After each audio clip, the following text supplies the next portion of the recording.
Okay, so I'll tell you spoilers right now. If you haven't seen the movie and you don't want to hear any spoilers, then just mute for, I don't know, a little while.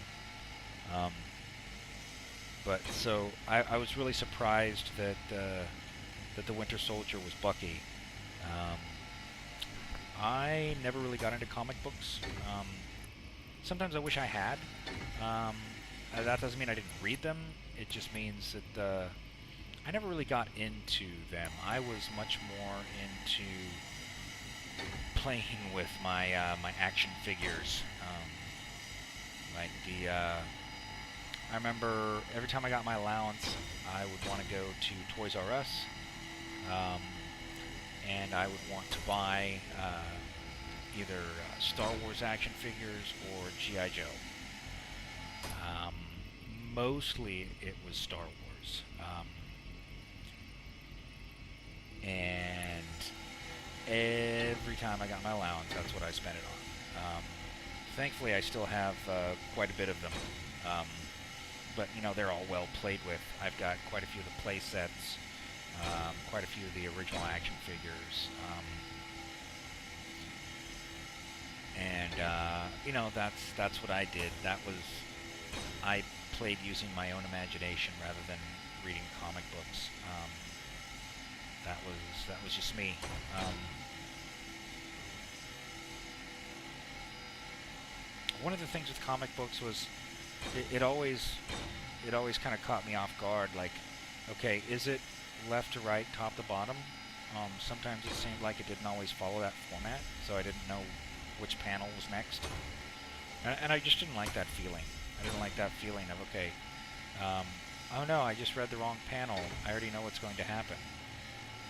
So, but so yeah, I was really surprised at who the Winter Soldier actually was, um, and so obviously there's some research I need to do about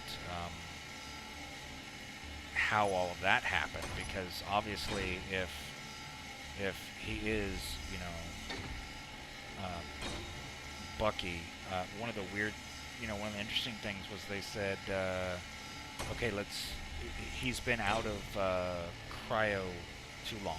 So apparently they had him in some type of cryogenic storage, um, and so they said no, he can't go back. He's been out of cryo storage too long. And so my question on that is like, so he can never go back into cryo storage? Um, and what they said was okay, basically wipe his memory and reprogram him. So um, does that mean that after you do that, then you can put him into cryo storage again? Um, or maybe he has to be out of cryo storage for, you know, a specific amount of time before his body can handle going back in. But, I just, I thought it was really interesting. And then, of course, where do we go from here? The next one, of course, is we've got some more Avengers coming. We just had the Guardians of the Galaxy, which that was a riot. That was a good flick. Um, okay, so just before seeing Captain America: Winter Soldier, I had seen The Edge of Tomorrow with Tom Cruise. Um, I really enjoyed that. Um, Again, I guess spoilers, but it's out on video. So if you haven't seen it and you don't want to hear about it, go ahead and mute me for a minute or so. But aliens that can control time. Minimally, of course. 24 hours for the alpha, and I don't know if the Omega we would have a specific time for that, or if it's relative to um, what happened specifically in that instance, because we haven't heard of any other Omegas that were killed. But so I guess now, are they coming back? Um, Obviously, if we were going to have some type of sequel to it, we've either got to have the same people who know the the secrets of the alphas and omegas. Um, it would be interesting if they were able to, capture an alpha and then get be able to figure out how they control time. Um, but I don't really know where you go from there. I mean, obviously, from the standpoint of society, yeah, there's definitely more that happens after those creatures are defeated. Um, Interesting how Tom Cruise character is still a colonel now. At the end, he's back to the day before everything happened there. So and then he goes to meet the girl, and I don't remember her name anymore. But she doesn't know who he is, but he knows all these things about her. He's obviously in love with her.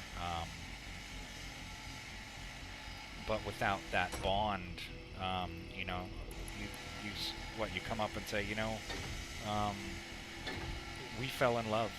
Um, let's find a way to make that happen again. But the intimate times that they shared were all based around this common goal of defeating the enemy, and in order to work together as a team, they really had to know each other well. And that's just the way things work when you're on the battlefield. The people that you're fighting with, they become your family, your brothers and sisters. So going forward with that, I don't think that the two of them would actually end up developing a relationship because, well, none of it ever happened. And of course, the interesting thing is he remembers everything just like she remembers everything from her time being the alpha. So, but still, okay, so now he's back to being a colonel rather than, being a buck private with, what seems to be delusions of grandeur. So, maybe he could help the scientist or whatever with what they learned, and maybe the scientist would accept the things that he said, and, obviously if he believes the girl, then he's got to believe this guy too. So we prepare for them to come back, I guess. But how long does it take for them to come back?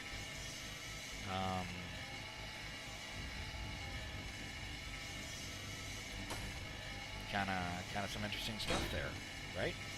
I mean, so we were here on Earth for how many thousands of years before these aliens showed up. Are they so far away that it took them that long to get here? Did it take them that long to, read a signal from us? Did they just acquire interstellar travel? I mean, we have no idea. It could be, another 1,000 years before they come back. And if it takes that long, then, nobody's going to know anything about them. Everything will have been forgotten. It would be, dusty DVDs in a library, and of course, DVDs, you don't have any way to read them anymore, type of thing, because it's old technology. And then, of course, in 1,000 years, how is the technology of that alien race going to advance as well? So I really don't see how you can justify a sequel to that. Some stories are best left ended.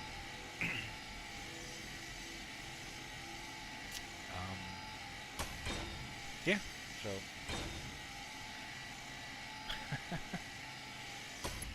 I know this has got to be boring for some of you guys, and I do apologize for that.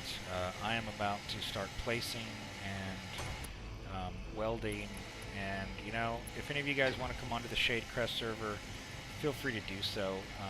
It's it's really easy to find in the browser. Just type in Shadecrest as one word. You can go to the Shadecrest Minecraft community website, and you can find information there as well. You know, go and join the community if you're interested. A lot of good people there. I mean, there's always somebody on.